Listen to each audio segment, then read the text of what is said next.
paper, and also make sure that you've got a comfortable seat, and you're going to love this. Okay, we are going to kick off not just with the market update, but of course, most importantly, we've got a whole bunch of earnings and some market wobbles, and we've got pensions that people want to improve. So let me share the screen with you straight away. Let me know also, as I always ask, where you're from. You can see and hear me loud and clear.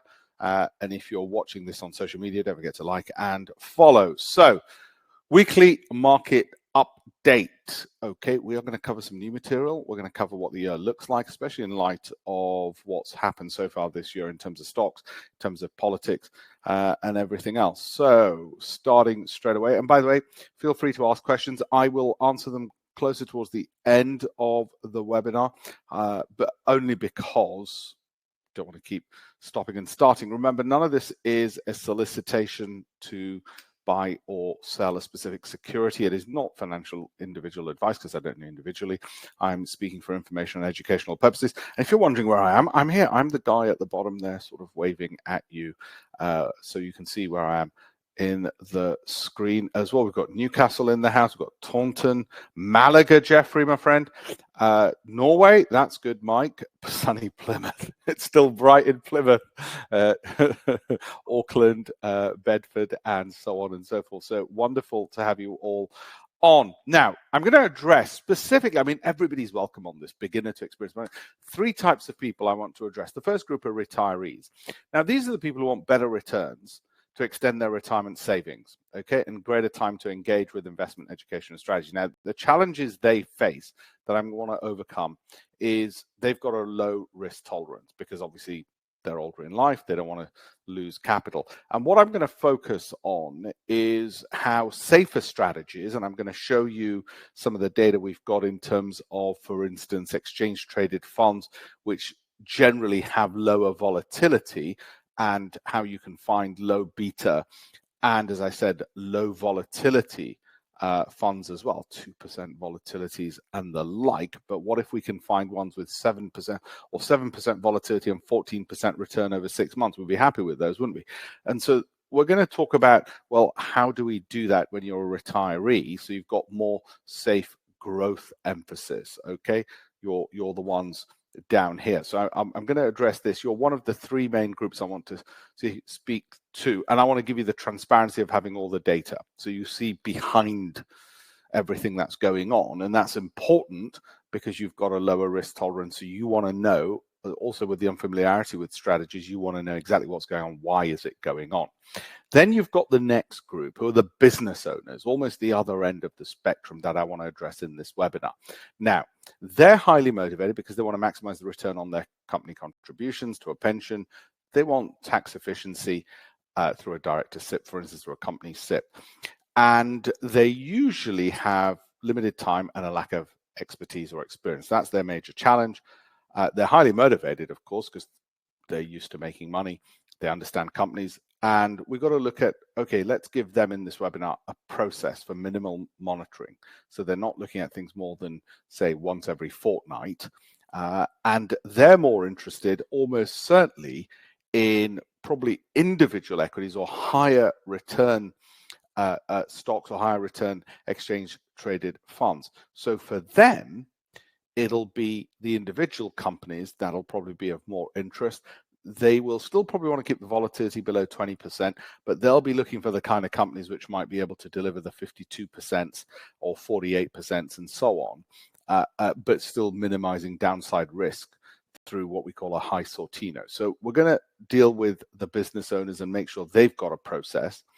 And the final group I really want to focus on in this webinar, not to say other people aren't welcome, but I really want to focus on are the self-employed professionals. They might be the freelancers, the consultants, the contractors, the doctors, the lawyers, the accountants, those type who've got their SIPs, but they're a bit hesitant because they lack knowledge. They're unfamiliar with investment options, and they're motivated because they've been working and they want to maximize their tax reliefs and get the highest returns.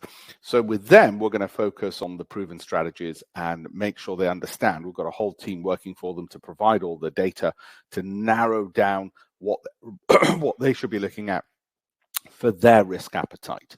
Okay, so do all the hard work for them, so it's not risky for them, and something's bespoke for their risk appetite.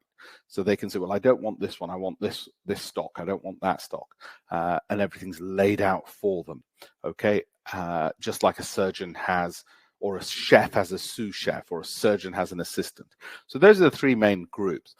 Now, something that's happened in the market with the volatility has reminded me this week of this good saying from Warren Buffett, and we'll come to that in a second. How most of the time we're just sitting on our hands. Like this week, I didn't sell anything despite the volatility. So how do you develop a strategy where you can be at ease and calm because of your risk appetite is matched to the strategy? Or sort of like doing yoga on a boat on a rocky sea. You're not falling over, you're calm, and that's what we're going for.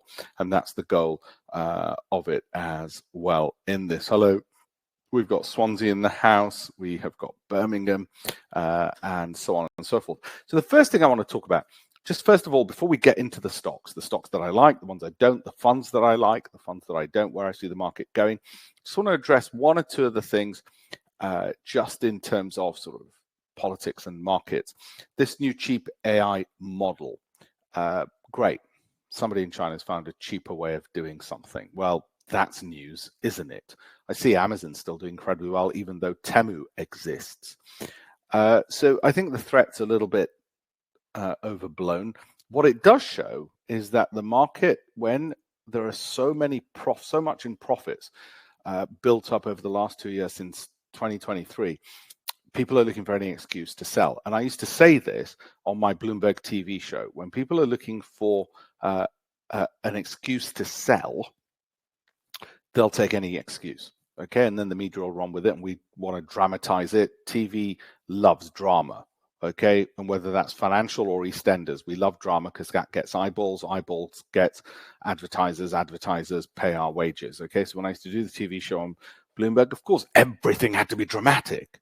There's the Federal Reserve making announcements today about interest rates, probably the most boring thing you could hear from the most boring people on the planet, central bankers. Okay, these people are just congenitally dull, but my God, the drama of it on TV. So don't get overexcited. Your job is to keep calm through all the noise and avoid the narrative. That's why we're very much focused on a scientific approach, which is data driven. That's what avoids volatility, turbulence, and allows you to focus instead. And that's what this is about. And this is my Zen room, as it were.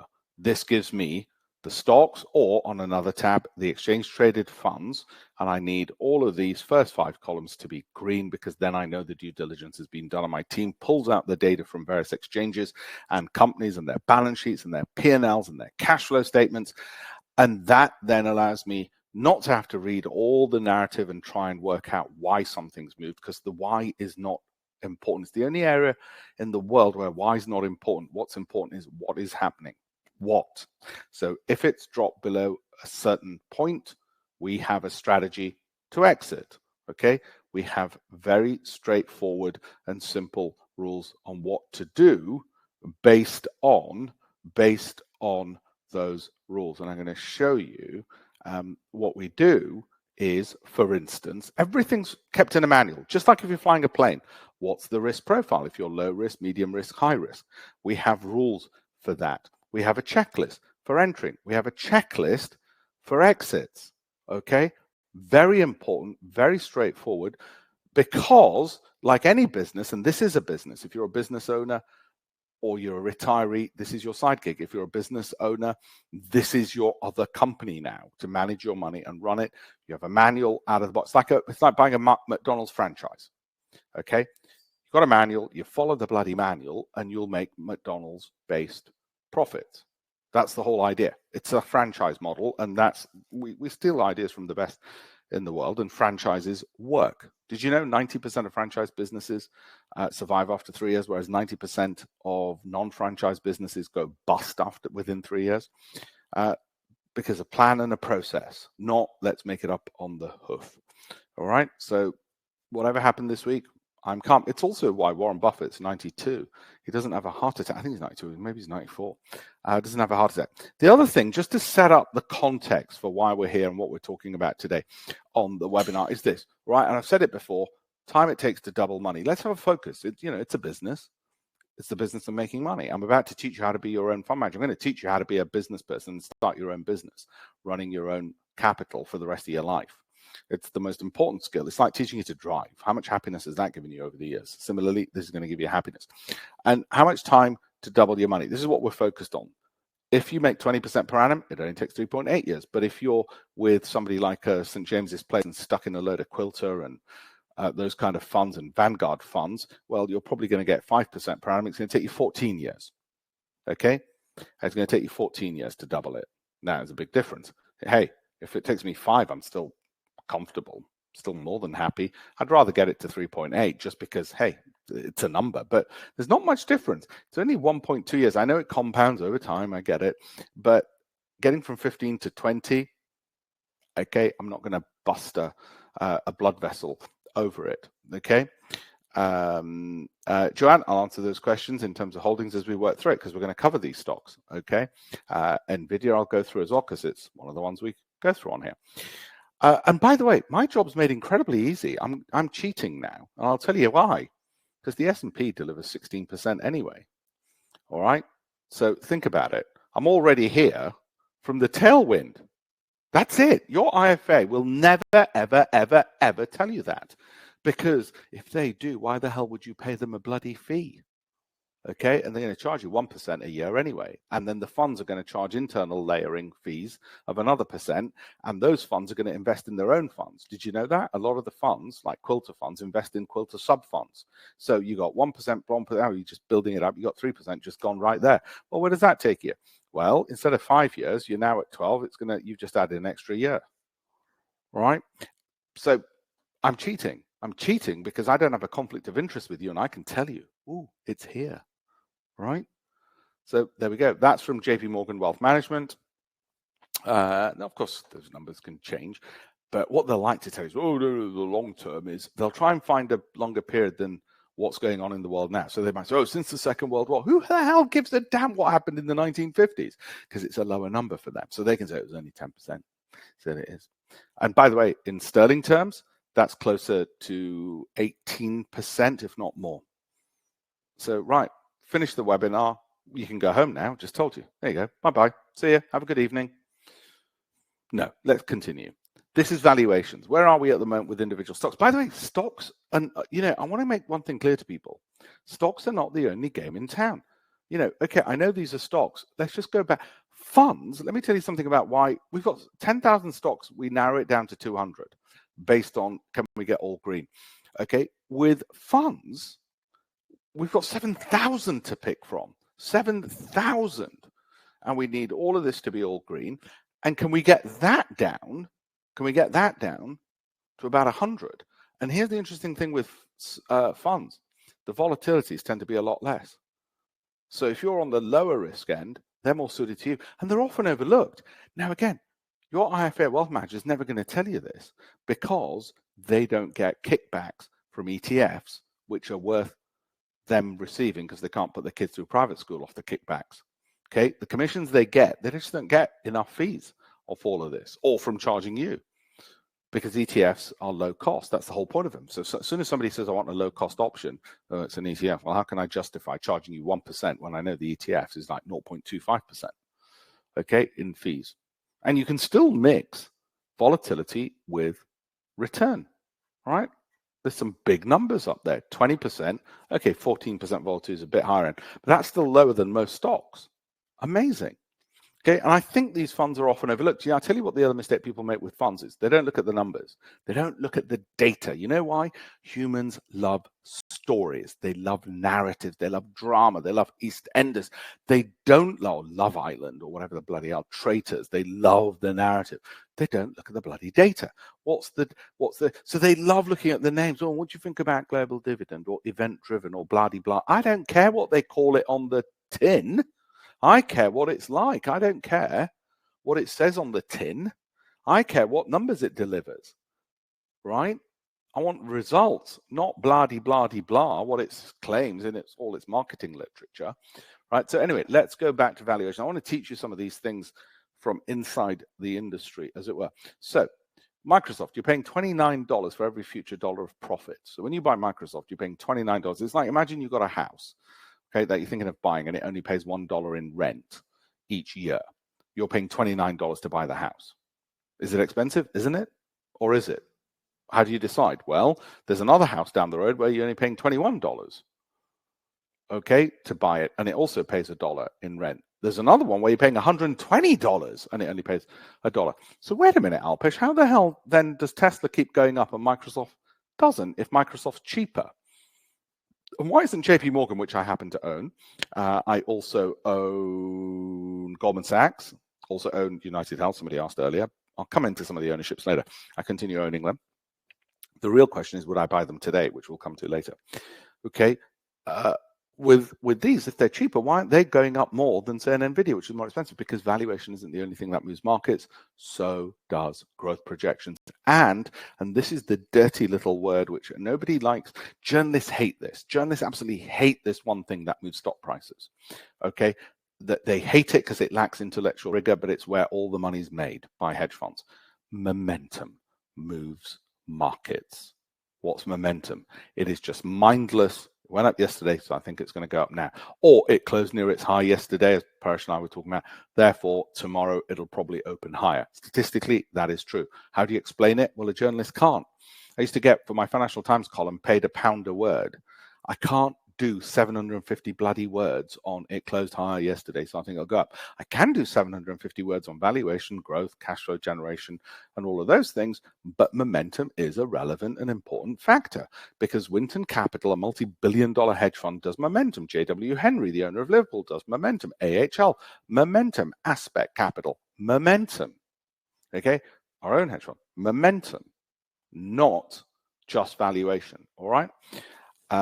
Renaissance Technologies, a lot of that was momentum. It wasn't to do with valuations alone. Okay, so I just want to make that point. When you read journalists saying, oh, it's overvalued, as soon as somebody says it's overvalued, I think it might fall, they're an idiot. They're financially illiterate. Okay, it's why they're a journalist and not managing capital. Right? Now, be warned, earnings calendar, S&P, this is what's coming up. You've got Microsoft after market close. When? Ooh, bloody hell. Okay, yeah, it's an exciting evening. Oh, we are going to get the popcorn out. We have got Meta, Microsoft, and Tesla. There's either going to be a stock market rally or a crash tomorrow. By the way, luckily, these also trade on the stock futures market, so we'll get a pretty good idea after market close of what's going on, and on the grey market. So I'll keep an eye out if I can for those things actually as we go on live during the webinar. Okay, and on top of all of that, the Fed is having a meeting today to discuss interest rates, which obviously they're not in a hurry to cut rates, but I think the market's moved on a little bit. Okay, so we'll come into some of that. So there's a lot going on. It's what you call earnings season. The Americans do earnings 4 times a year. We'll talk about UK companies as well, because they're going to be more undervalued and might have more opportunity to the upside. So we'll look at those. Then just so you can take a photo of all this, you've got Amazon coming up on Friday after market close.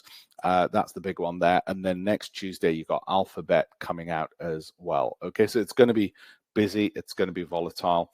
The market's taking a bit of a hit. NVIDIA sort of come up. Why is NVIDIA falling? So we used to do this on Bloomberg TV. We used to be asked, so Alpesh, why is it come down? And you know, people are like try and come up with clever ideas like, oh, it's the Chinese. They've found a way of making something cheaper. Well, what the hell else were you going to expect them to do? What do they always do? Make things cheaper. Wow. You know, Indians make rockets cheaper to send to the moon than the Americans do. But I think SpaceX is doing fine, isn't it? Yeah. The point was that what I used to make on TV all the time is, well, people are finding an excuse to take profits. That's it. Why? Because it's game theory. If you're going to take profits and drive the price lower, I better take mine before you do so I get a better price. And if I'm going to do it, then somebody else is thinking I better do it. Okay, that happens. But we need to look at, we're not guessing the future. We don't have a time machine. What we're looking at is, well, what's our strategy? And we stick to the strategy. If our strategy is we're trading minute by minute, then feel free, go short the hell out of it and go buy some put options. If our strategy is we're holding for 12 months because we still see certain things intact, which I'll show you later, then we continue holding. Okay, you got to work out, who are you? What are you doing? Not, oh, I'm that guy, but I now want to be that guy. Okay, I'm an investor, but now I suddenly want to be a trader. Well, in that case, you're just going to, the brokers are going to love you because you're going to earn them so much in commission. And the reason we want these things to be all green is because, not because it helps us see into the future.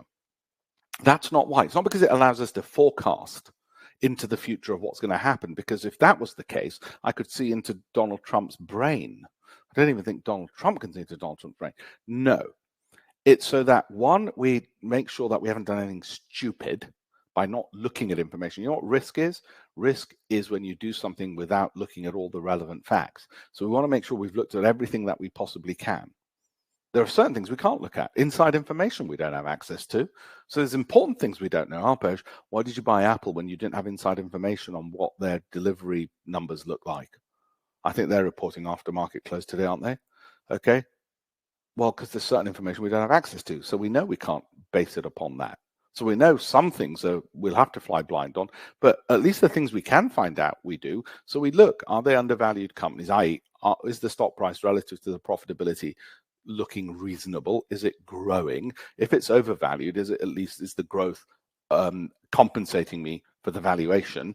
And is it producing income? Is it generating cash return on capital invested? That comes from Goldman Sachs Wealth Management. They say companies in the top quartile, those in green, generate 30% per annum. But we need this to be green as well.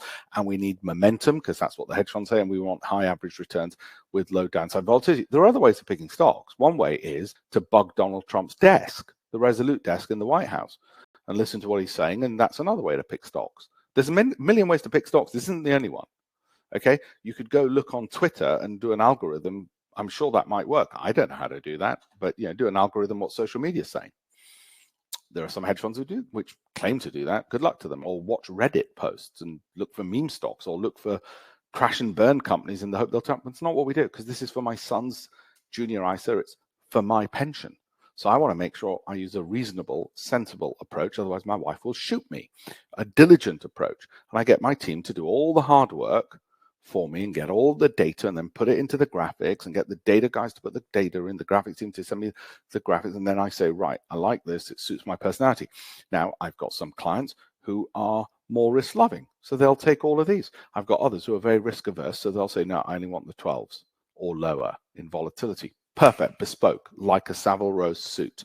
That's what we do. How's the past week been? Well, it's been a bit red for Nvidia, but everything else looks pretty bloody good. So much for panic stations. That's why I say, look at the data.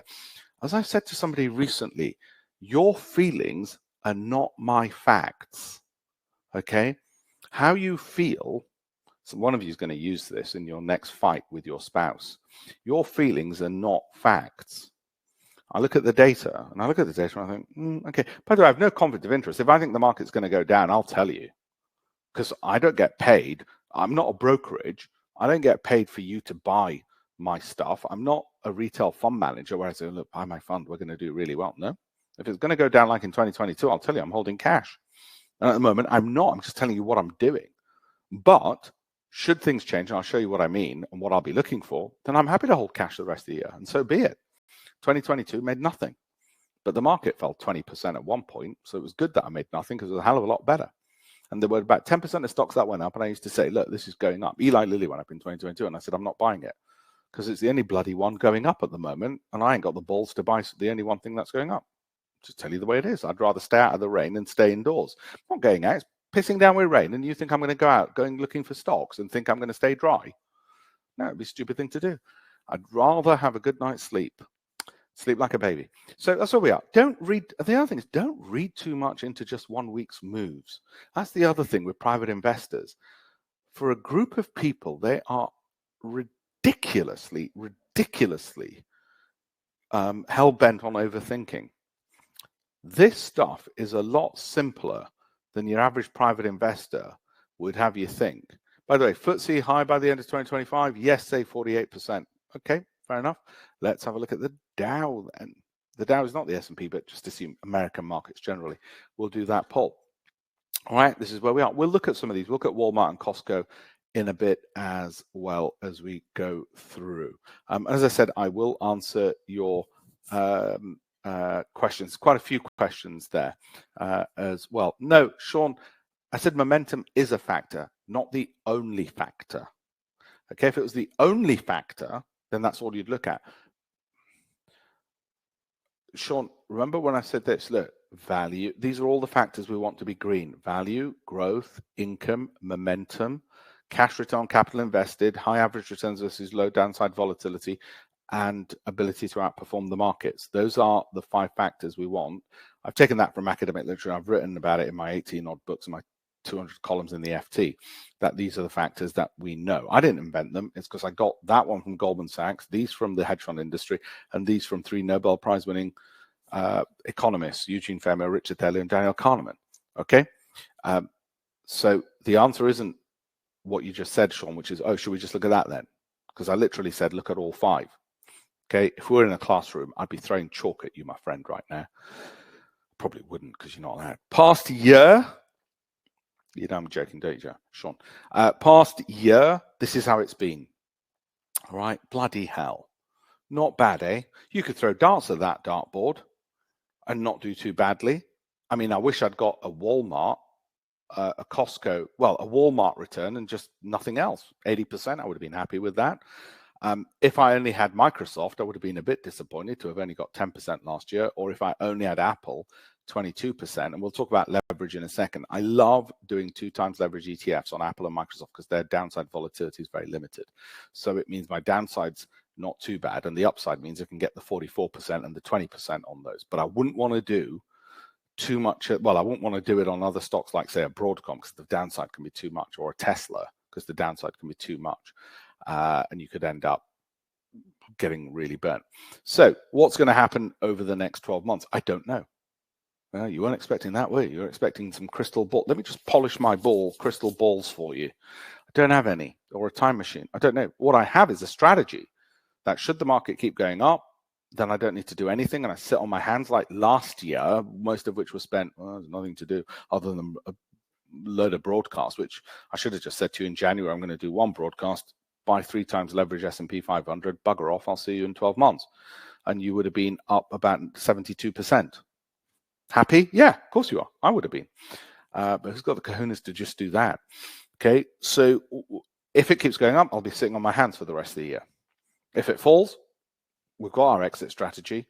We might have to get out of some stuff and hold cash. That's it. And wait for anything green on the Excel. And we'll look at exactly specifically how you decide that in a second. That's it. That isn't actually onerous, especially when you consider that if you try and get a so-called professional wealth manager to do it, they'll F it up. They'll keep you in a fund. And because they can't hold cash, or they won't ever tell you to hold cash, because they won't ever say to you, don't pay me my fees, take your money back and just keep it in cash in a bank account because it'll make you more this year. Because they'll never tell you that, they'll just see returns drop and keep taking the fees. Okay, we want to avoid that scenario. So ETFs, now I'll do a separate webinar on this. You know, the gold miners are doing well over the past month. Some of the cryptos, all right. I'm not reading anything into this. Healthcare is one probably to look at in the future. Maybe some of the semiconductors is one. But for now, it deserves a webinar of its own. So these are just some of the ticker symbols of what's happening. Nothing that I want to particularly talk about. As I already, a few of you asked me, so because I mentioned that my wife bought gold and they said which ETF she didn't. She bought coins. And I should say we don't keep them at home before anybody thinks about chopping my fingers off and kidnapping me or something. Now, price to earnings, US markets, you're paying $32 for every dollar of profit when you buy an American stock on average. Historically, it's not the most expensive it's been, but it's pretty pricey. However, and by the way, the US stock market is worth 63 trillion. Double its national debt. The stock market is worth double its national debt. Profits have gone up 15% in the past year, and sales or revenues have gone up 5%. So why have valuation's gone up more than either profits or sales. What the hell's going on? That's called asset price inflation or PE ratio inflation. People are just paying more. Maybe because they're stupid, or maybe because they see more growth prospects in the US than anywhere else. We don't know. The why is not important. If you try and work out the why, then you're not clever enough. Neither am I. What's important is what's going on, watching it dispassionately and saying, do I need to make a decision today or not to either buy, hold, or sell? And we'll come to that with specifics in just a second. US markets over the past, most of you, by the way, think the US markets will be up. The US markets over the past 7 days, so Apple, Meta, nearly 10%, Amazon. Which one of these do I own? Okay, as you know, famously, I don't own Netflix, but I've been covering it for about 18 months and telling you how it's going up. And I explained to you I can't buy everything. That's why I'm going to keep covering it. And it's a stock market update. So I want to tell you about other areas than just beyond the ones that I own. I do continue owning Apple, and I have 2 times leverage on that still, and Meta and Amazon. And there's no secret that I own those, because if you watch my weekly broadcast, you know full well. I don't own Eli Lilly. I'm trying to think. No.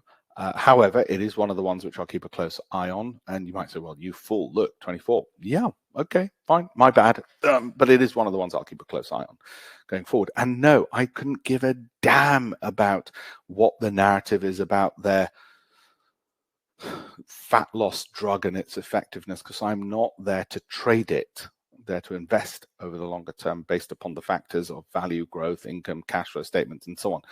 I take their data from their accounts and the croquis. Now, that's from those Nobel Prize winning economists whose research shows the data from accounts is pretty bloody important.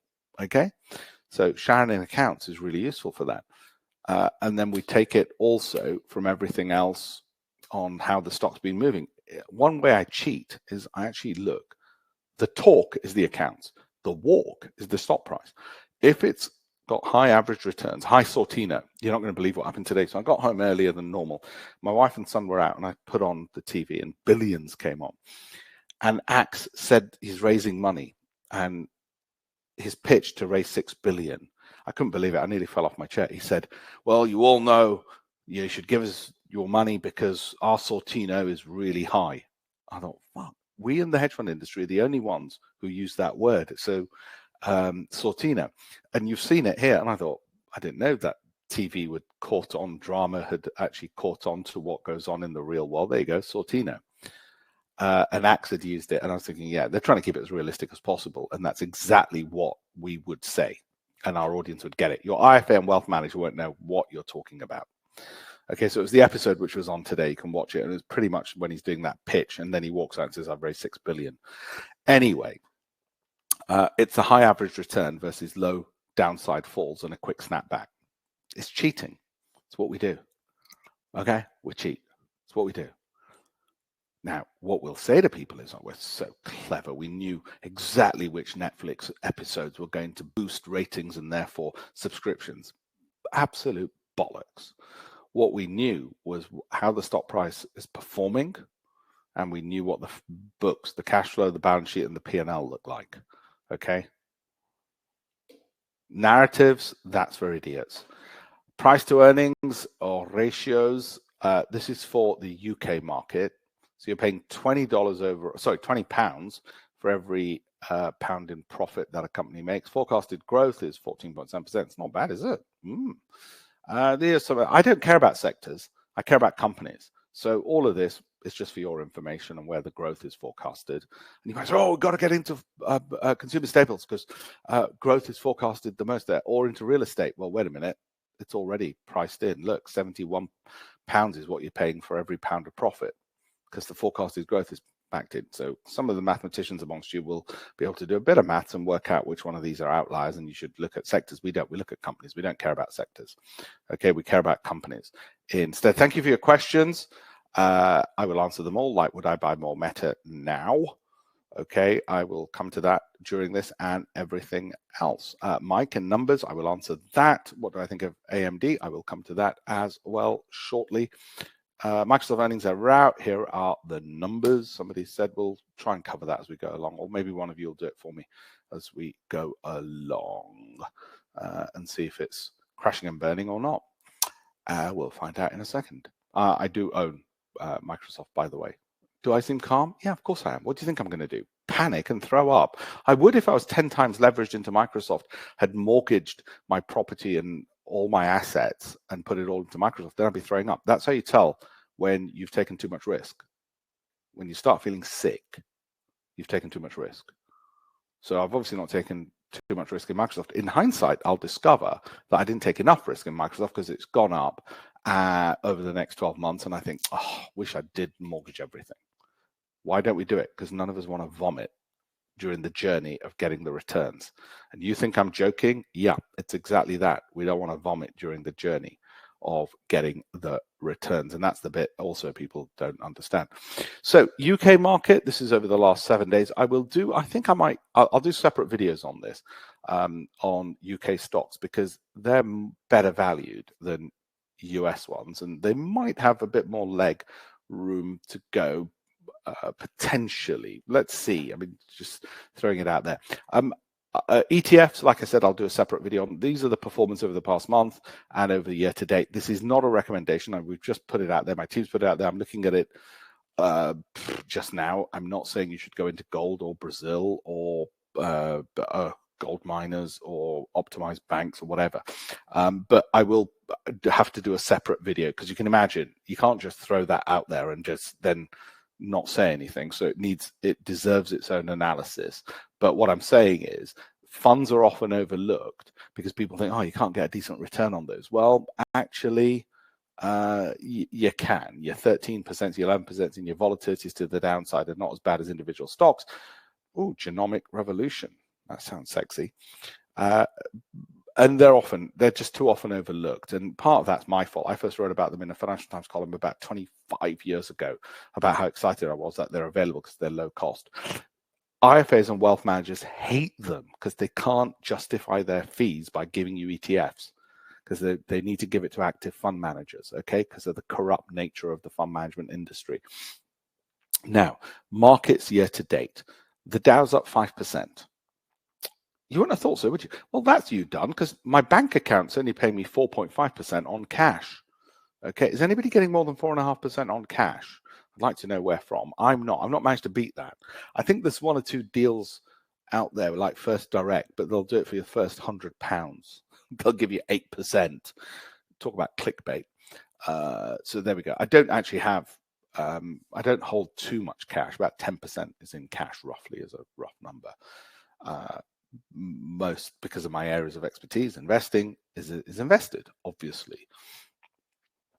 So that's where we are with the markets so far. Now, if you're going to watch this every day, you're going to have a bloody heart attack because look, I've made some money. Oh no, I've lost it all. Oh, I've made some money. Oh no, I've lost some of it. Oh no, I've made some. So you don't watch it every single day, as Warren Buffett famously says. GB Bank fixed for 12 months.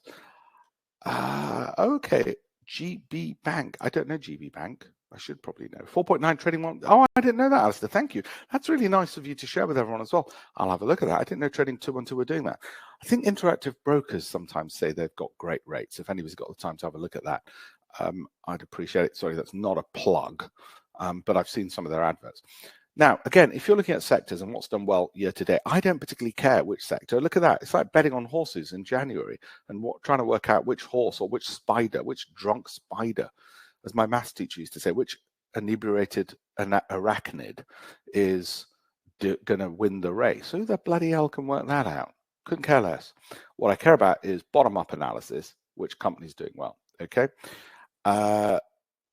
And also what we look at, and you can see here, momentum. Oh, look, momentum. So whoever said earlier, so is the answer momentum? And I sort of poo-pooed them, Sean. And I said, no, it's not momentum. Actually, yes, for the moment. But what we do is the reason we tick all these three boxes, okay, and probably a few of these as well, is because we want growth companies which also happen to be undervalued, which also happen to have momentum. Whereas your typical IFA or wealth manager will try and ask them. They'll do this. They'll say, oh, well, get a growth fund and a value fund and an income fund and get a UK one and an American one. Now, if you get a fund manager who's only allowed to buy British companies, okay, he's pretty handcuffed, or just Vietnamese companies or emerging markets, pretty handcuffed. Adding an emerging fund of handcuffed companies to a British fund of just British companies doesn't make the combination better. It just means you had two lots of rubbish picks because they were handcuffed, right? What you actually want to do is pick from a whole global list of 10,000 equities, which you can have in your SIP and ISA, and then say, well, which ones are growing and also undervalued and momentum? Not can I have this, a growth fund, a European one, and this, because they're all disparate. They can all be shit, which is what usually happens and why you get screwed with Vanguard, Fidelity, Quilter, St. James's Place. Markets over the past year. Now, important lesson. What does 23% look like? 23% looks like this. You make money and then it all goes, lost it all. Okay? So 5 months, made nothing. Then all of a sudden you made it, then you lost it all again. So you had 6 months of making next to nothing, and you still ended up 23%. What did you have to do most of the year? Sit on your hands. The fact that I own 3 times leverage ETF, S&P 2 times, but 2 times only since last November, but 3 times since January 2023, and the trackers. So I don't, it's partly FOMO, that at least I know one part of the portfolio can't ever underperform the S&P because I've got the leverage on it. So all I've got to decide there is it going to be up year or down year, do I think? If I think it's going to be an up year, why the hell would I not do 3 times leverage on it for my risk appetite? Don't you do leverage? Leverage is not suitable for you. I don't know you, but I guarantee it's not suitable for you. It's fun for me. So you get exchange traded funds, which, so the S&P goes up 24%, I make 74. Okay. But were it to drop, I wouldn't. But then again, if it were to drop, I wouldn't hold the bloody thing. And I'll show you in a second my S&P. And that's that. And then we go home and I'll see you again. In fact, I want you to put this all in your calendars. Do me a favor. Put this in your calendar for today. In 2 years, call me back and say, shit, Alpesh, you were right. 3 times average S&P is all I need to do for the last 2 years and not overwork. Humans love working hard. Anyway, they're not going to do what I just said. I'm not even going to do what I just said. Okay. Too much volatility, too much. I don't want to handcuff myself to it. Top 10 FTSE 350, biggest rise of the past month. I will do a separate one, I think, now for FTSE, just because, again, like with ETFs, I think I might have neglected it too much for the audience and people and the opportunities that are out there. So let's not restrict ourselves. So here we go to the S&P, and where are we? This is what people want to know. That's the bull case, the bullish case. That's the base case. And I guess the bear case is here. And if I was to put probabilities on it, I think that's the most likely. That's mid-tier. That's this. Anyway, I think it'd be an up year. However, my caution is what I've said for bloody months, which is this looks a lot like 2021, which means we could have this. Is it going to happen? I don't know. When I'm on the BBC doing the paper review, okay, I might sound as if I can see into the future and say, well, this is what's going to happen. That's for television consumption.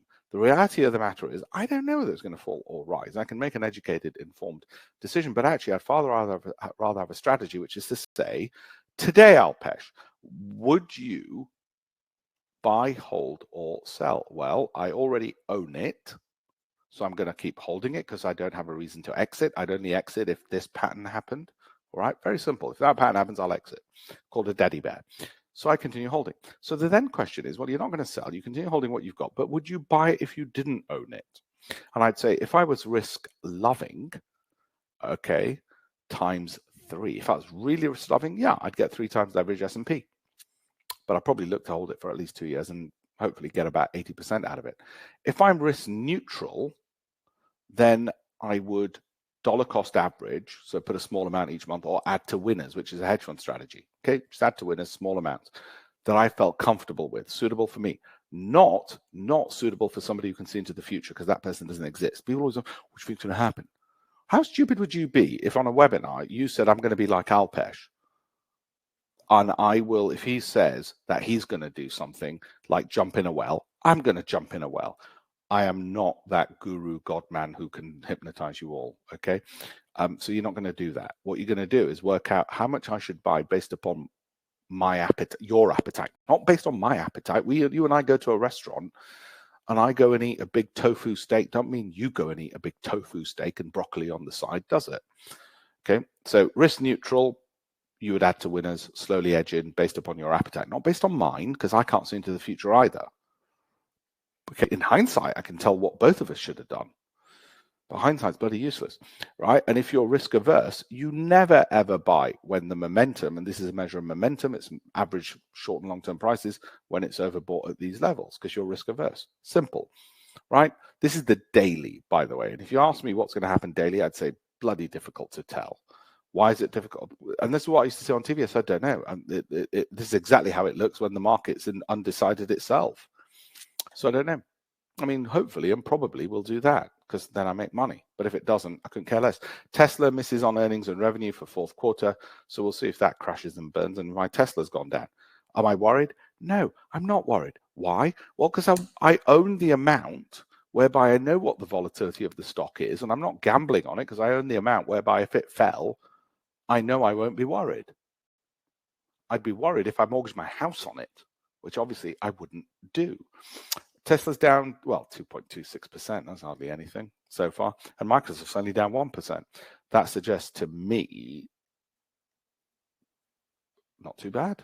Surprised, actually. I thought people would have taken more profits off them, given all that. Okay. So we'll come back to Tesla. So I continue owning Tesla because it hasn't hit an exit. What's an exit for me on Tesla? If it drops more, I think we've got a chart later, so I'll come to that in a second. NASDAQ, very similar to the S&P. Everything I just said to you about the S&P, I repeat for NASDAQ, and I continue holding it.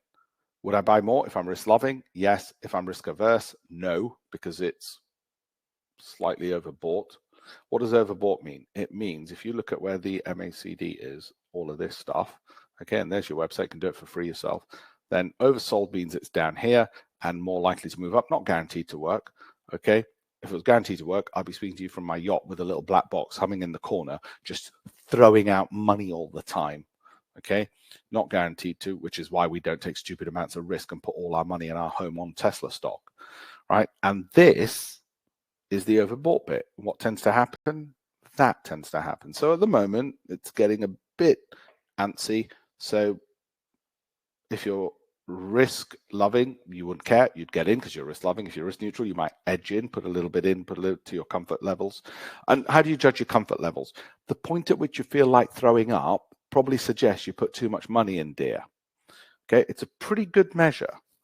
People get it wrong. They think the measure is the point at which Alpesh isn't happy. No, it's not. That's not the answer. It's specific to your profile. Okay, FTSE 100 index has to be made bespoke. Okay, now, all-time highs.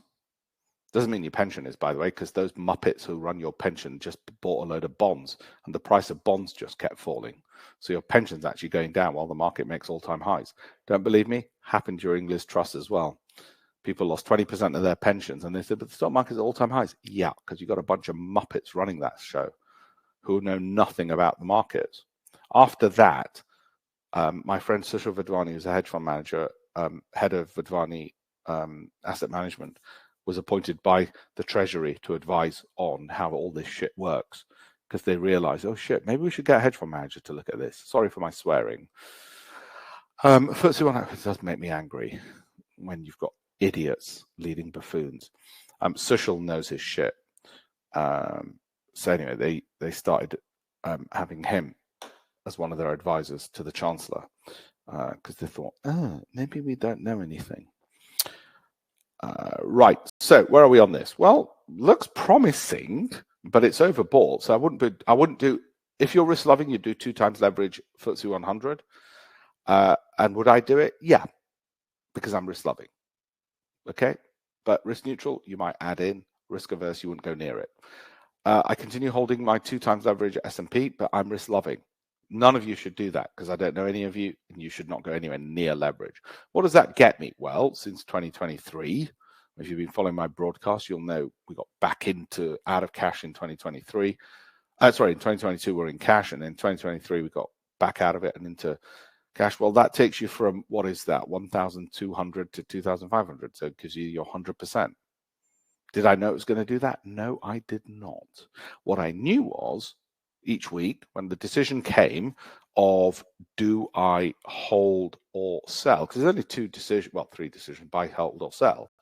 And the only decision was forget the buy, because once you bought it, you've done that. Do I hold or sell? It was each week, it was hold, I hold. And what about when it fell here? Well, when it fell there, it didn't cross below its own moving average. There was nothing to do. It was a bit scary. I didn't know whether it was going to keep falling because I can't see into the future. Like I said, my time machine's not working at the moment.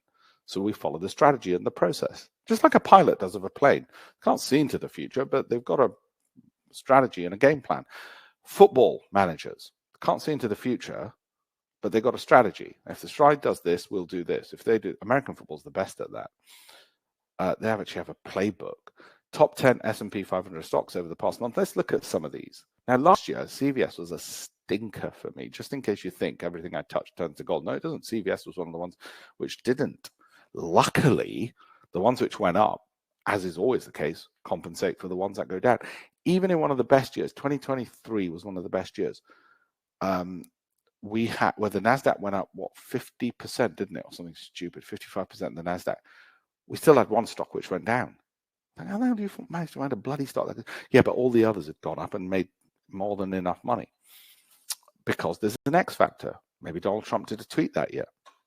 David Trenick, is this recorded? It is. David, you will all get a URL at the end, so don't worry. Okay, so they've done this. Let's have a look at some of these. Qorvo, Constellation Energy, right? So 8, 7, 8, 9, or 10, CVS Energy. All of a sudden, it's an 8 now. Value growth income, it's an 8. However, it's oversold as well. Not bad. However, it's bloody volatile. Look at that. That's a 31% drop you can have. So I wouldn't get into this yet. I would not get into this yet because in the past, it's let you down. It's fallen. I know it's risen from 43 to 57, and that's the most bullish case. And all of these people are saying buy, including Deutsche Bank. Not yet. I'd wait. Okay, Constellation Energy, all to do with data centers. Look at that lovely little trend. And yes, it can drop 27%. Drawdown danger is how much it can drop, peak to trough, and the duration. You've got to watch out for that. Okay, so you got 123 to the upside. I wouldn't buy this because those don't make sense for me. But if I was, I'd put a stop loss there and I'd look to get that to the upside. So I've got multiple upside to downside. Okay, that's outside the Great Investments Program for the simple reason that it doesn't fit all our profiles. Qorvo, similarly, very volatile, below $100, which in the US makes it technically a penny stock. That hasn't crossed over. It's oversold, yes, but it's bloody volatile. Not, I mean, if you like volatility like that, good luck to you. And if you really do, you probably want to put a stop loss down there and hope you can get your 82% up here. And you've got multiple upside to downside. And should that stop be hit, you wouldn't lose more than 1% of your capital. Okay. Mosaic, these are some of the biggest winners. I don't want something which has been doing that. And it hasn't crossed above its own moving average yet, but it is oversold and could do that. If it did, there's your upside. And so you want to put a stop loss here. But this is bloody high risk, not for me. And it's not part of the Great Investments Program, not suitable for my pension, but you might want it. I won't put it in my son's junior ISA. Costco, now safer, more steady. So this is a stock market update. I always cover Costco each week. And Costco in the past has done me proud and well. It's overbought. If you're risk loving, you'll go into overbought. If you're risk averse, you wouldn't ever go into something overbought. What's overbought? On here, it's in the top quarter or the third. And the danger is it could fall off. Might not, might keep going up and up and up. But when they do keep going up and up and up, they're more driven by momentum than anything else, and that's the danger. And you could just say, well, I'll get into it. I'll get my 36%. And in case you're particularly worried, you could put a stop loss there or there. And you've got multiple upside to downside. Now, Apple, I continue holding. It's only for my Great Investments Program people, so you're not getting it. Amazon, I continue holding. Microsoft, continue holding. Meta, continue holding. And I said that even before I saw the results for MSFT. I'm trying to do two things at once. I can see the Dow was down and the S&P. There's nothing particularly mental, I don't think. Just give me a second and see if there's... it's not even making headlines from what I can tell. So much for that. It's difficult to do this at the same time, do two things at once, especially as a man. Still all Fed rates. Market's not really... Oh, no, we've got a bit more time to go. Sorry, we've got a bit more time to go. No wonder. Meta's up anyway. Tesla's down 2.26 from what I can tell. I've got a load more videos, Sally and myself, on the BBC. Okay, Bank of America, 8. Now, I don't own this. As you know, in my stock market updates, I've been covering it since down here. and it's been going up because we just looked at that part of it. Now, would I buy it today? No, you'd have to be risk loving because it's a revenue beats. So Microsoft's beating, awaiting Meta results. Microsoft beaten. Who cares? It's exciting. We used to do this on the show. So the show would be on live now when the US markets are closing. I used to love it. You go, oh, we got results and drama. IBM's up 9%, by the way, and ServiceNow's dropped 11%. ServiceNow is actually a pretty good company, but we'll come back to that in due course. We don't have a strategy of buying dips. Bank of America is an 8. Okay, which on a value growth income, but would you buy it today? No, because it's overbought. So you'd have to be risk loving. If you're risk neutral, you might add to winners. If you're risk averse, you wouldn't go near it because there's ample choice elsewhere. Netflix is a 7, same as Bank of America in terms of strategy. Nice little move up. Now, I don't own this. I've been covering it since this time, and you've been watching it every week. So I've been very consistent, and I've been saying to you every single week, as long as that's rising, we're okay. Okay, so there's no action to be taken today. If you're risk loving, you'd buy it because you don't care it's overbought. If you're risk averse, you'd add to winners. If you're risk averse, you wouldn't go near it. Sorry, if you're risk neutral, you'd add to winners. All right, Walmart, 7 as well. Now, these are ones which, in due course, when they come back down to this kind of level, we'll get back in and we'll turn our 49s into 97s and make our 100%. So we'll keep a close eye on them. Where are we? No, Walmart. Okay. So same principles I've already said. Berkshire Hathaway, same principles I've already said. I'm going to repeat myself on these. Okay, by now you've picked it up. Okay, Eli Lilly, same principles I've already said. That's falling, so I certainly won't want to get it right now. But if you're risk loving, you'd get in looking for that with a stop loss there. If you're risk neutral, you do the same, but add to winners and getting with smaller amounts. And if you're risk averse, you wouldn't do it because that's bloody falling anyway. Okay, sorry, I've got calls coming in. Just make sure nothing's happened. I don't know why the team calling me. They don't normally call me. A bit interesting. Hey, Alpesh, get the hell out of the position. Walt Disney's a 7, but bloody hell, that's volatile. Okay, and that stung us a bit last year because I was really expecting that to go this way, but it's volatile. So if they're volatile and you don't like volatility, don't bloody have it. Okay, now if this keeps going like that, this should eventually go like this. But knowing Disney will probably do this and this and this and this, and you know what I mean? And most people can't take that volatility, so don't go near it. Okay, these are our results for 2024 from the broadcast, which was roughly this time last year. It was actually 2 weeks earlier than this one, where in the broadcast I gave the stocks that were filtering to my Great Investments Program people.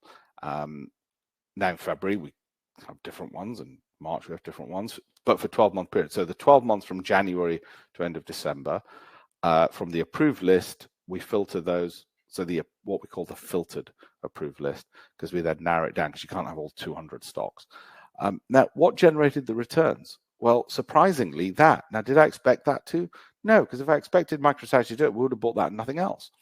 NVIDIA was a roll-on from the previous year, and it was still there on the list, so that was great. Ambia, I still don't know what the bloody hell they do. This was sort of cheating. If we knew NASDAQ was going to go up, might as well go 3 times leverage on it. And so was that. If we knew it was going to go up, might as well go 3 times leverage on it. Meta was a roll-on from the previous year. Goldman Sachs surprised me because I didn't think it'd go up that much, but it did. So, okay, there we go. Now, I don't know. Our February to February probably didn't do as well because the market fell off a bit. We don't have to be smarter than the rest. We just have to be more disciplined. What I mean by that is I am not smarter than anybody else. All I do is make sure, are they all green before I pick them? That's it. And if there's a tailwind, I do really well. If there's a headwind, I don't do really well. Okay, like 2022, I have to hold cash. That's how it works, mate.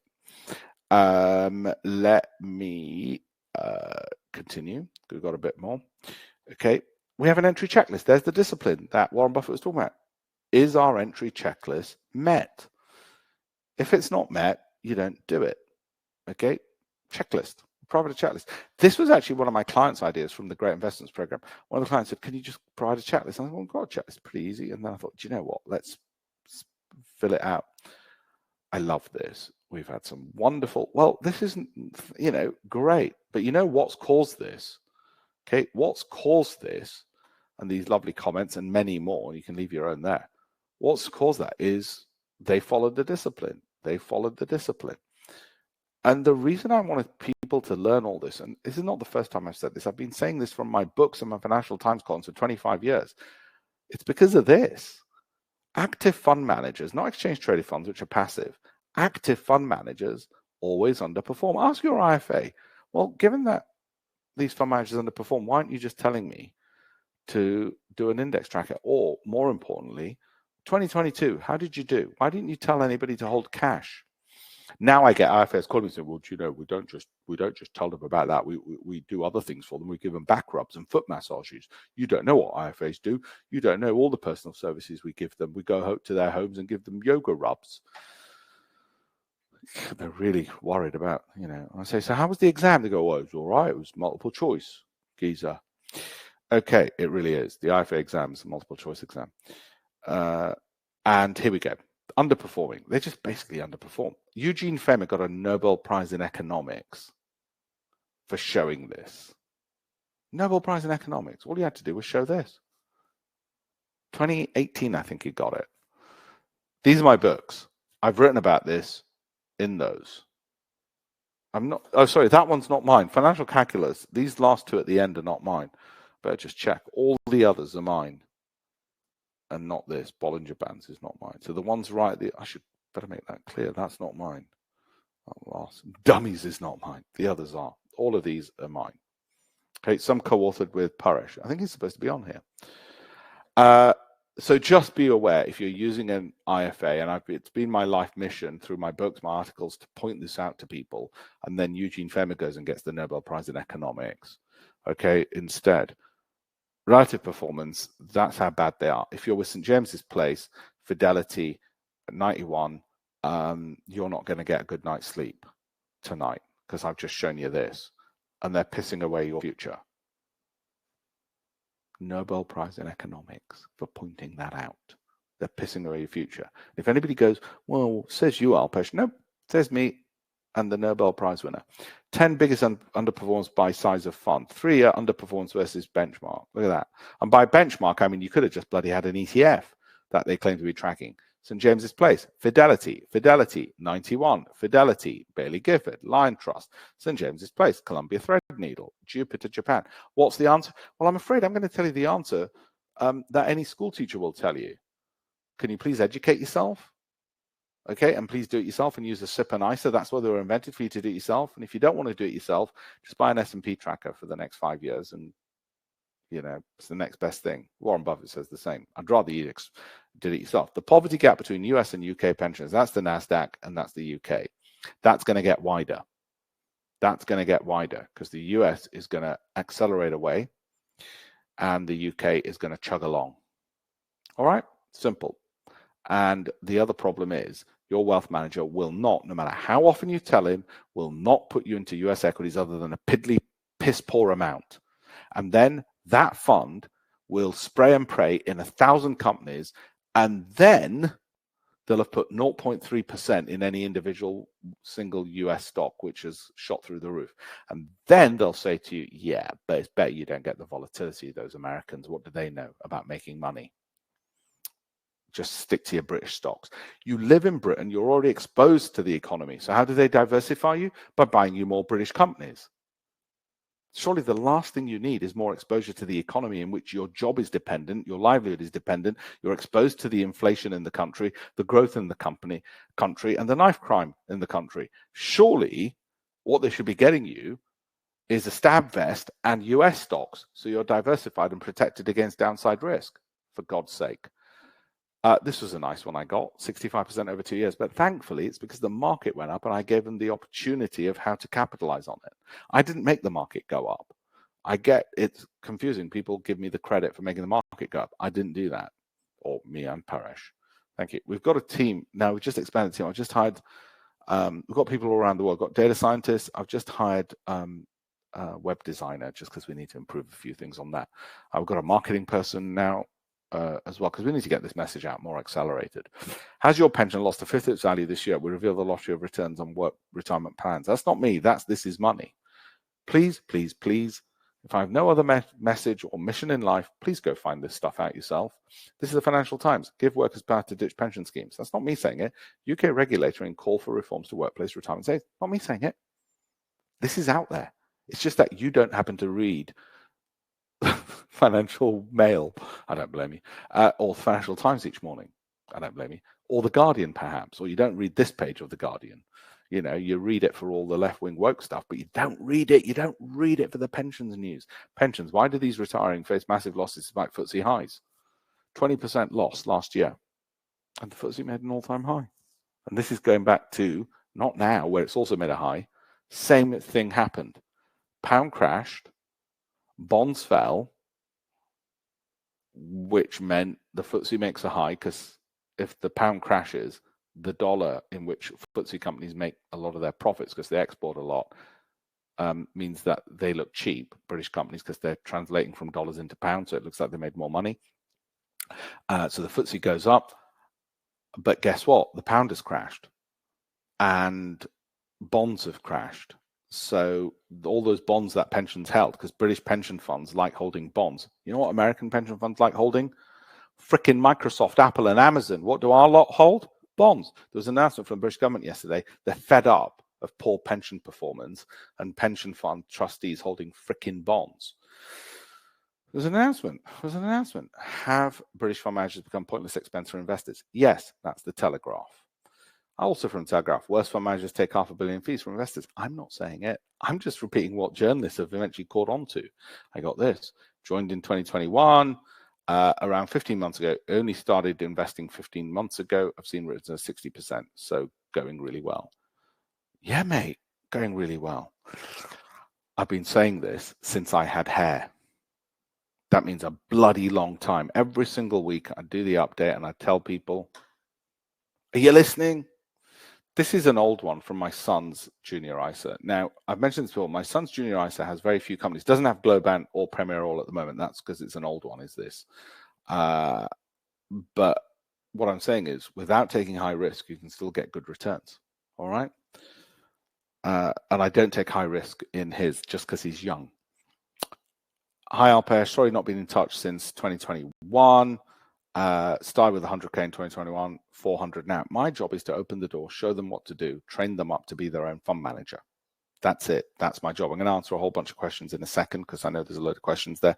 So I've already told you that's what I want. That's the secret. That's the holy grail. That's where the money is. Shh. Okay. I want you to look at this from Goldman Sachs. Years to retirement. If you think you've got 25 years to retirement, you can have as much as 85%, 90% in equities and the rest in fixed income or a bank account. Now, most people think this is a bit conservative. I think it's a bit conservative. I published it in my books before as well. So I've got this. My wife told me I've got 25 years to retirement, so I've got this. But yeah, I think it's a bit, but this is what Goldman Sachs tell their wealthy clients. All right, just so you know, a bit conservative for me, but there you go. 20 stocks. I think this year you should probably look at having 40, so less money in each one, just because they're going to be more volatile. Why? Because there's so much profit. So there's a load of people sitting with a shitload of money in profits. People like me who are thinking, I might take a bit of money off the table. So I'd probably go closer to 40 stocks and less money in each. I've written about this in the various books. Barclays have even done book launches. Thank you very much to them. Loads of free stuff there, including if you want to schedule a call with the team or you want to send us your pension for us to review for free, happy to do it. We had a couple of people go, how much does it cost to review it? I said, it's free. We'll just review it for you. We don't have monopoly on ideas, so we also cross-check against what 40% return hedge funds are doing. And I did an update today for my clients on $4 billion hedge fund, 53% per annum. What do they hold? And do we like any of them? And I gave a whole bunch of strategies today. So if you're on the program, you'll know what those strategies are. This is an old one. The reason I've done an old one is because I don't want people going out and buying all this stuff without knowing who they are and what they're doing. So we'll look at what they own and all of these and see if there's anything which also meets our criteria on here. So it's a good way of narrowing things down. Let's say I've got a whole bunch of stocks or funds or whatever on here, and I want to narrow it down. I might say, well, do any of the biggest hedge funds also have it, which are generating over 40% per annum? And speaking of that, so we got this. Hi, Alpesh. Just thought I'd let you know that Stock Hotspot I bought in October from one of your hedge fund picks. Okay, so that's one of the ones we do like this, has returned over 40% up to now. This was just a couple of days ago on Monday when NVIDIA, so not all bad news today because NVIDIA was falling. Okay, so eye on the prize. We want to get down to here.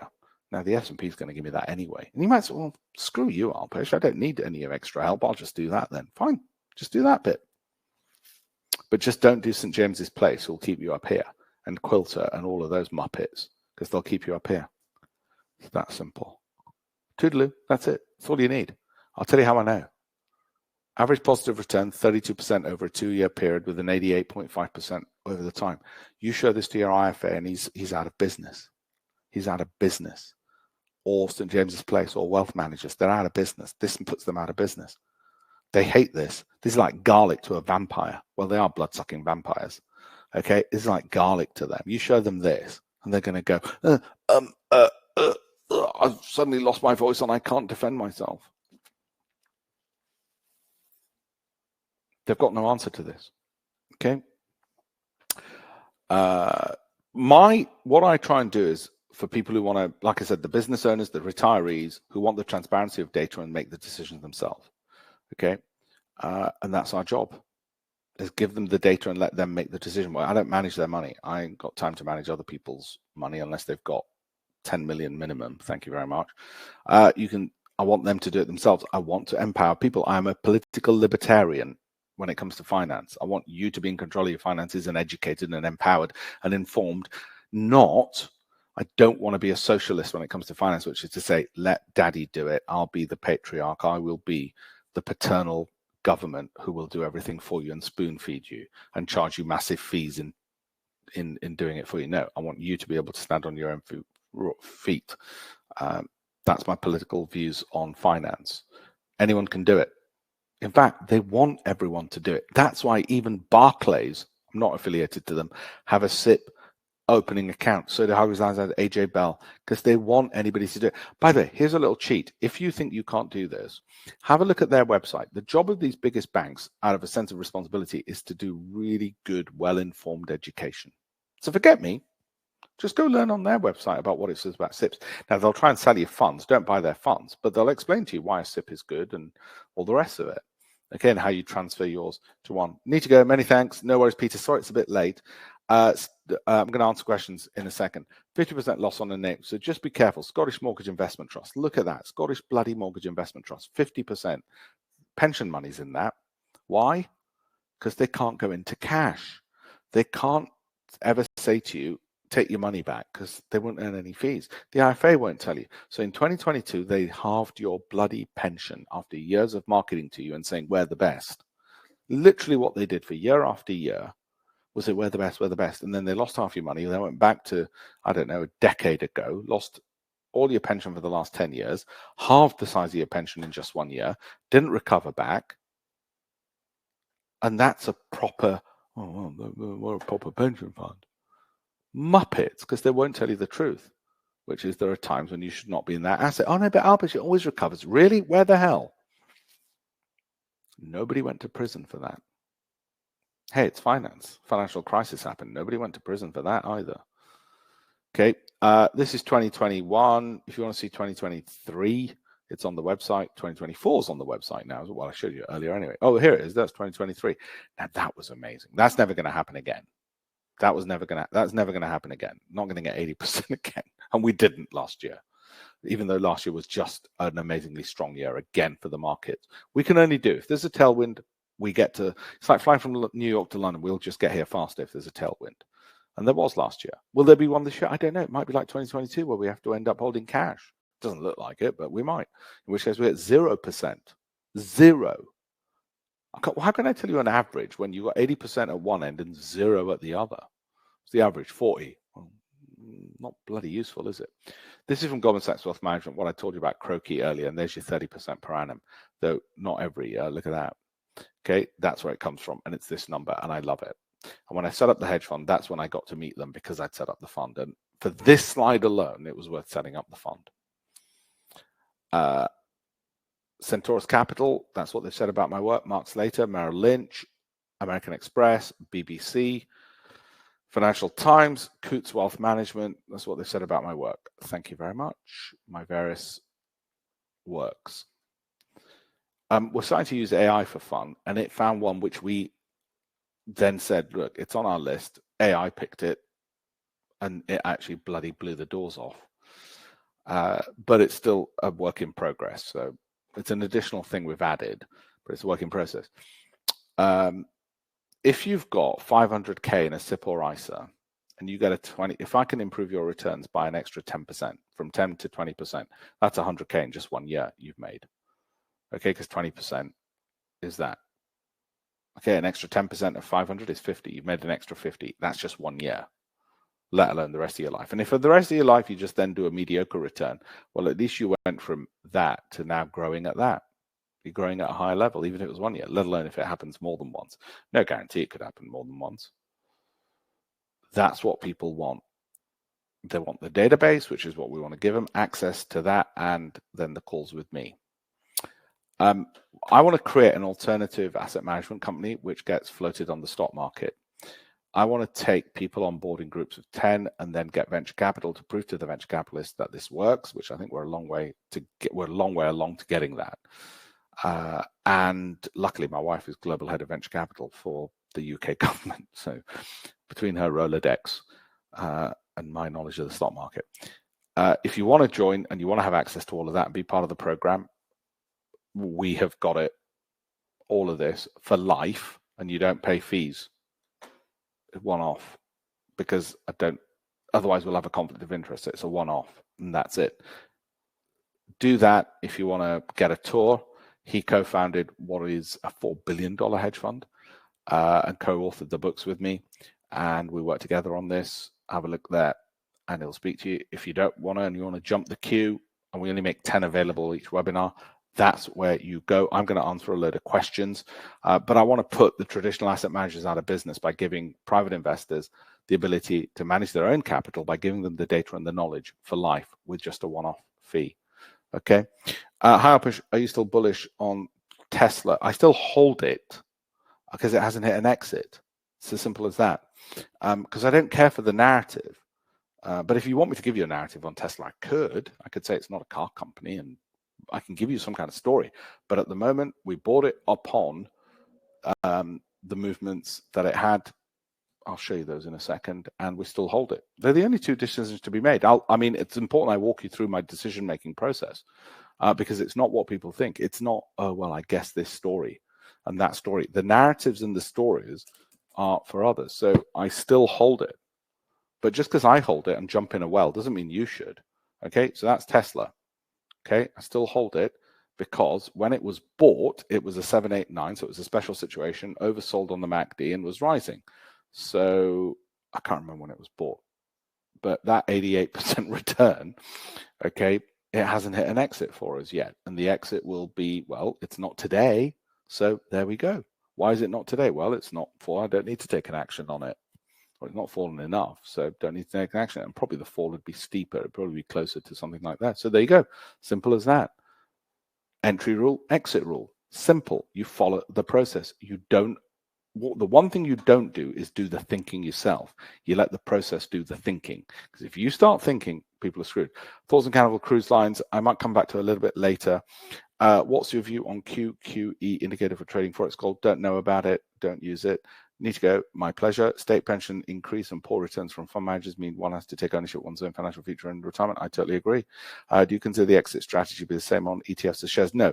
On ETFs, it's Daddy Bear. I've written about it because it works. The Daddy Bear rule works on ETFs. It doesn't for individual stocks unless they're one of my quality five. So no. For shares, it's usually 25% from entry. But obviously a more volatile company like Tesla, you might need to increase that. Okay. Got to go early this week. Hi, Alpish, this is recorded. Yep. Tesla, Microsoft. Mike, I've been trading to 125, but you still get an email from saying this is really a trading platform, not a place to hold your cash and make interest, which I had recently, even though the advertiser. That's interesting, isn't it? Yeah, they don't want you to be doing that. I mean, you could probably buy one stock of Microsoft and then sell it a minute later and just tell them to pee off. But yeah, they obviously don't want you. But thank you for that. That's interesting. I might still, I don't know what 0.4% on the capital I got. Well, it would make a difference, actually. I'm a teetotal vegetarian, so a small amount of money makes a big lifestyle difference because what the hell am I going to spend it on? My wife has the car. My dad has a car. My uncle has a car. Got 3 people, bought them cars. I have a Lime bike. because I just got fed up with cars. When I was a kid, like every other kid, I'm sure I wanted fast cars and all the rest of it, and loose women or fast women.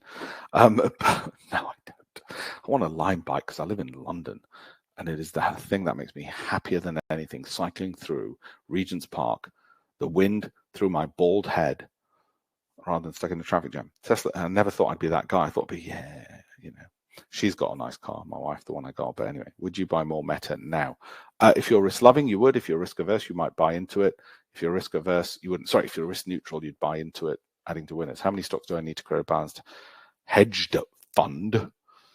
I get answered that earlier. I'd probably say this year 40. So you got 2.5 in each, 2.5% in each. What do I think of AMD? Keep or sell? I've not had a look at it. I don't want to do this for every single stock. AMD, but actually maybe this is good. Maybe you guys will learn something. It's not one for me at the moment because that's falling quite sharply, although the weekly might bounce up. If you really put a gun to my head and wanted a strategy on this, you would probably say at the moment, you could, if you didn't already own it, you could say, well, put a stop there, I guess, or even down here below that low. And that's your downside, and your upside is it does what it did in the past, which is goes up at the sort of similar rate of growth that it's had in the past, which would mean it goes up at that kind of a rate of growth. So you've got upside to significant downside, but I wouldn't want to get in this early because that's still falling. I'd want that really to have turned up and be closer to this kind of point, which it might do. Look, it did it there. Dropped 26%, then shot up. So if I already held it, I'd probably wait to see what this does. If I didn't hold it and I bought it, it'd be a high-risk play to do that strategy, which I've just shown you on screen. Last book you read, or I'm reading now. My wife bought me several books over Christmas. Let me show you what they were, because I'm pretty sure I put it on my LinkedIn. One of them was 0 to 1, Peter Thiel. So that's the one I'm reading at the moment. I also quite like rereading constantly Yes, Minister, because I do a lot of work with government and it just reminds me how government operates. It's in here. It's on my LinkedIn. So if you go on my LinkedIn, which is on alperspatel.com/links, you'll see some useful columns and articles by me, and the books were on here. Oh, that's when I used to work in the US Congress. I was a young man then, and it feels like yesterday. I'll come back to that in just a second. Okay. I'm going to continue answering some questions. I can't believe how quickly time has gone. So let me answer some more. What do you think? Right. Do you still hold United? Yeah, I think I answered that earlier. Or best with it. ETF will have lower volatility. So go with the ETF if you want lower volatility. Do you think NVIDIA is a buy right now? I don't look 1 to 2 years ahead. I continue holding it, but it's if you're risk loving, you'd have it. If you're risk averse, you wouldn't because it's overbought. And if you're risk neutral, you would add to the winner. And the DeepSeek and all the narratives, I don't really care for because that's gambling. I might as well go to Ladbrokes. If you've got a strong view on DeepSeek, go to Ladbrokes because it's a hypothesis if you've not tested, on which we can't test. Maz, alperspatel.com. Oops, it's here. The program is there you go. It's not cheap. It's not cheap because of the sums of money people are making. So basically, if you've got less than 100,000 in your SIP or ISA, it's probably not for you. However, if you are older and you want to leave it to your children, it is for you. And a lot of people do it for their children as well. If there are no more questions, I will go. I think I've answered all of them. If there's any questions I've not answered, let me know. Okay. We spun it out of the hedge fund because we felt, just to give you an insight, we felt that actually, if you empower a lot of people, you're doing something bloody useful. And by having a small group of people on there, we can continue educating a lot of other people for free, a bit like private schools, state schools. And this is what it does. By giving 7,000 funds and the education, really what people want. Sorry, these are images. These are not real people in the firm or anything. These are just the images to go with the point we're making. Is this, I should say. Thank you. Carnival Cruise Lines. Okay, let me do that for you. Give me 1 second. let me do Carnival Cruise Lines and a quick analysis. Now, this is not the fundamentals, okay, on Carnival.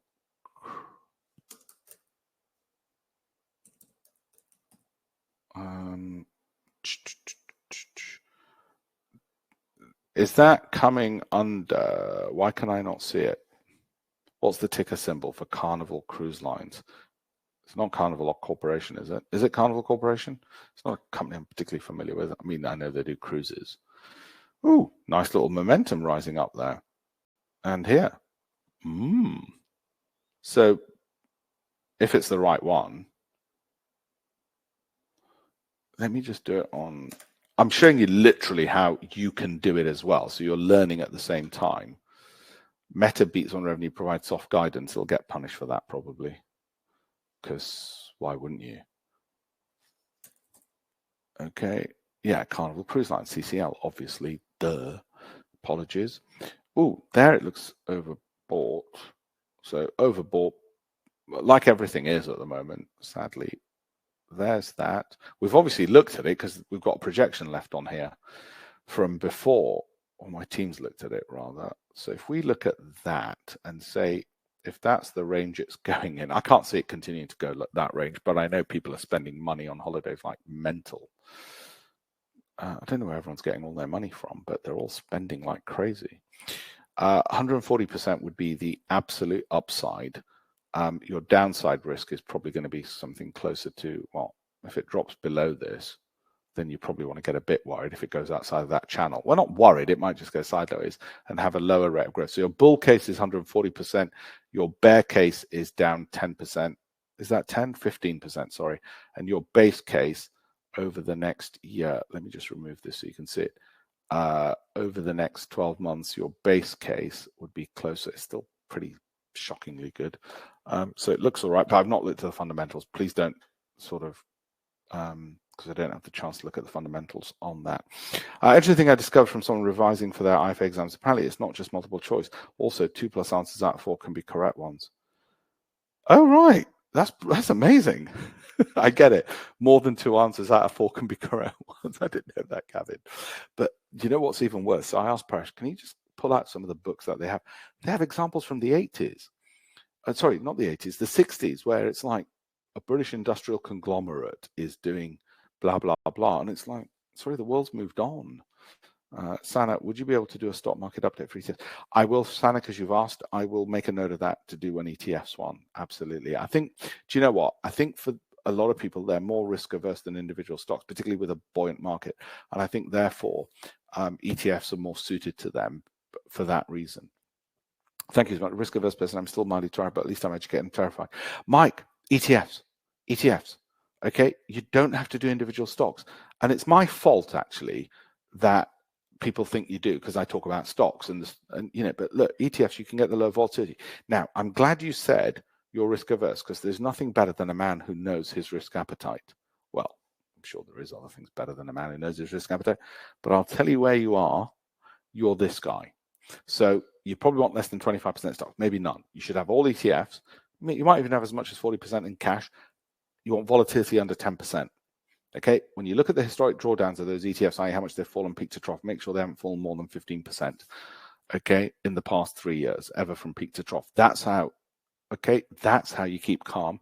Sortina, if you can get the number, for stocks you will, for ETFs you should, above 0.9. Number of ETFs probably 10 to 15, so you put less money in each one. Simple as that. That's how you do it if you're low risk. A lot of people, we handhold our clients through it. We handhold it so the suit is bespoke. Okay, guys, I think that's enough. Carwin. ARCG. Who are ARCG? Who are ARCG? ARCG. I don't know who ARCG are. It must be a British company. ARCG.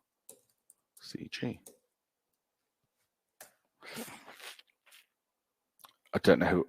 ARK Invest. Is that what you're talking about? ARK Invest, UCITS, IQ Genomic Revolution. Wasn't that one of the ones I showed you? Too little data there, I'm afraid. I've got. So sorry. Here's another way to do ARCG ETF. Okay. Here's another way to do it. You scroll down, you scroll down, you scroll down, you scroll down, you scroll down, you ignore all of those. I'll tell you what you do. Oh, where's it gone?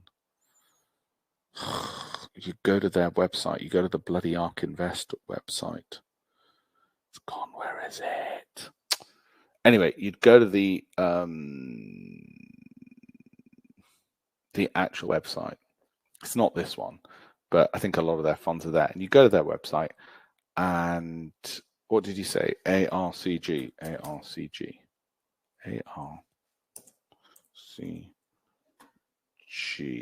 Let me just check. Yeah, ARCG. How to invest in ARK ETFs. Anyway, you'd go through there, and then it'll give you some data and all the rest of it, and you'd research it. But what we do for clients is we then pull out all that data for them, because we don't go for the narrative of, oh, look, isn't that sounding sexy? Because all of these will sound really sexy. Neural networks, yeah, I've got this, you feel really great. And then you realize that they're screwing you over. So what we do is we analyze how are they actually performing, okay? And that's what we do. Atos. Last one. Atos. I'm going to do Atos, and then I'm going to go and check the news. Atos Therapeutics. Ooh, you like your risk. Oh my God. Well, look, H.C. Wainwright, whoever the hell they are, seem to like it. My God, I won't put my children's savings in it, but seems to be on a bit of a support. If you put a gun to my head, I'd say put a stop loss just below there, but you might say, screw it. I could lose all my money, or a stop loss there. I could lose all my money. Equally, you would try and project what? That 100. So I used to do penny stocks in the early 90s when I was at university, and I'd looked for 100% gain or 100% loss. Okay, listen, guys, I better go. Thank you all very much. For those who've signed up to the program, I will send you everything later. Anybody who wants me to reserve a seat for them on it, let me know, or forever hold your peace, because the price is going to go up. You know why the price is going to go up? I'll tell you why the price is going to go up. Because of this. That's the website where we go through it all, because of this. So we had 41% asset price inflation. So the price is going to go up by 41%. Okay. So let me know if you want me to reserve your seat at the current prices. Otherwise, it's going up. I'm sorry. It's gone up from 1,000. It's like Bitcoin. It's gone up from 1,000 because over the years, well, you keep getting returns for clients and we keep putting it up. Anyway, I'll continue doing the free stuff as well. Thank you all very much. Hope you liked it. Hope it was educational, informative, and you liked it all. Don't forget to look at this. That's with Naga. We didn't do Strictly, but I was on regularly when she was doing the paper reviews. Lovely lady from Chennai. I'm off to Chennai in March, by the way. Okay, so thank you all very much. I will speak to everybody at the next webinar. Thanks all. Where are you all? I've got to be able to see you. I'm going to wave goodbye. Thanks, everyone. Cheerio.